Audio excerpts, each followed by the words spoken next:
நம்ம பக்கத்து நம்ம வயல்ல மேய்ந்துட்டு இருந்த ஆடுகள் எல்லாம் இந்த சபையாரெல்லாம் வந்து பட்டயத்தால கொண்டு போட்டுனான். நம்முடைய வேலையாட்களை கொண்டு போட்டு நான் ஒருவன் மாத்திரம் தப்பி வந்தேன் ஐயா.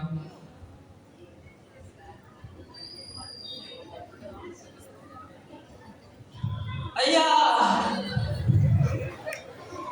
ஐயா ஐயா ஐயா வானத்திலிருந்து தேவனுடைய அக்கினி இறங்கி ஆடுகளை வேலையாட்களை பட்சித்து போட்டது ஐயா. நான் ஒருவன் மாத்திரம் மீண்டு வந்து உங்களிடம் செய்தியை சொல்கிறேன் ஐயா.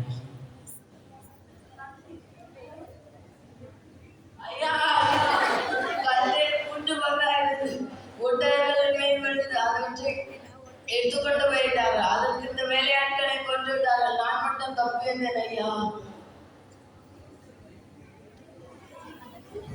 ஐயா ஐயா ஐயா ஐயா நம்ம பெரிய வீட்டுல உள்ள காம்பவுண்டு பெரிய புயல் காற்று அடிச்சு கீழே விழுந்து குழந்தைங்க எல்லாம் செத்து போச்சுனாங்க ஐயா.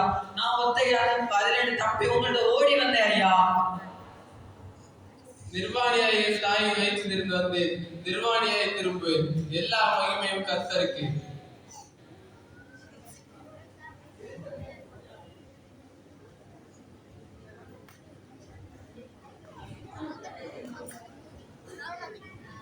சாத்தானே, நீ எங்கிருந்து வருகிறாய்?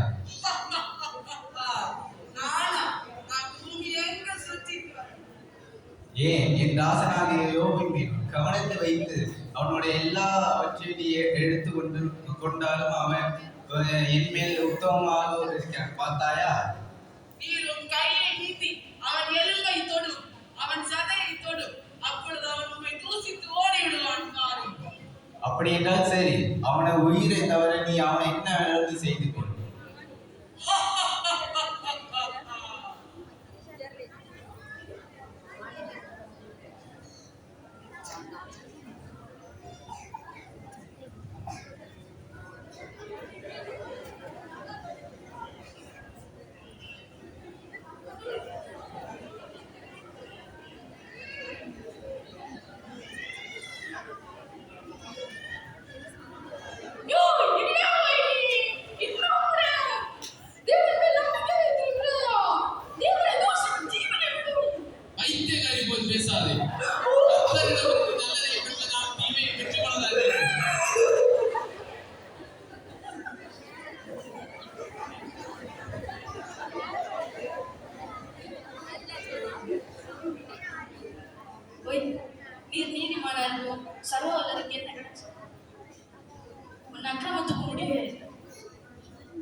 கர்த்தர் எனக்காக கொடுத்திருக்கிறதை ஏற்ற நேரத்தில் நிறைவேற்றும்.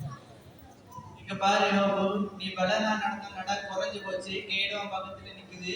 இப்ப நீ சாதாரண நிலைமைக்கு நிக்கிற யோபு. அப்படி பேசாது. கர்த்தர் எனக்கு தேவையானதை நேரத்தில் செய்து தருவார். போ. என்ன யாக்கோபு இப்படி முடிக்கிற? ஏலின் வயிற்றுல அடிச்சு சொத்துக்களையும் பிள்ளைகள் பேரை எழுதுற, அதனாலதான் வானத்துல இருந்து அக்னியும் பிள்ளைய மேல வந்து மொத்தத்தை அழிச்சுட்டு போச்சு. நீங்கள் சொல்லுகிற எல்லாவற்றிலும் ஒரு உண்மை கேடு இருக்கிறது. கர்த்தர் நேர்த்தியானதை எனக்கு எல்லா நேரத்திலும் நேர்த்தியாக செய்து தருவார். நீங்கள் போங்க. நீ இப்படியே சொல்லிட்டு இருக்கு, இல்ல நிறைய வேலை இருக்கு, நாங்க போறோம்.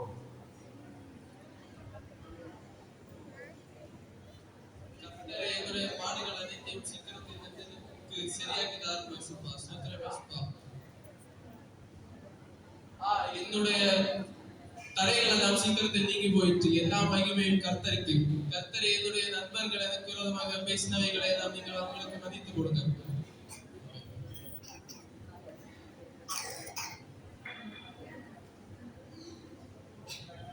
யோபின் வாழ்க்கையில் இவர்கள் கடவுளுக்கு ஏற்ற நீதிமானாக வாழ்ந்தார். யோபின் வாழ்க்கையில் இவர் கடவுளுக்கு ஏற்ற நீதிமானாக வாழ்ந்து வந்தார். இவர் செல்வந்தராக இருந்தாலும் கடவுளுக்கு பயந்து வாழ்ந்ததினால் கடவுளின் அனுமதியுடன் தான் சாத்தான் சோதித்த போது அவர் கடவுளை தூசிக்கவில்லை. கடவுளிடம் விசுவாசம் உள்ளவராக வாழ்ந்தார். எனவே முன்பை விட மேலாக தேவன் யோபுவை ஆசீர்வதித்தார். நன்றி.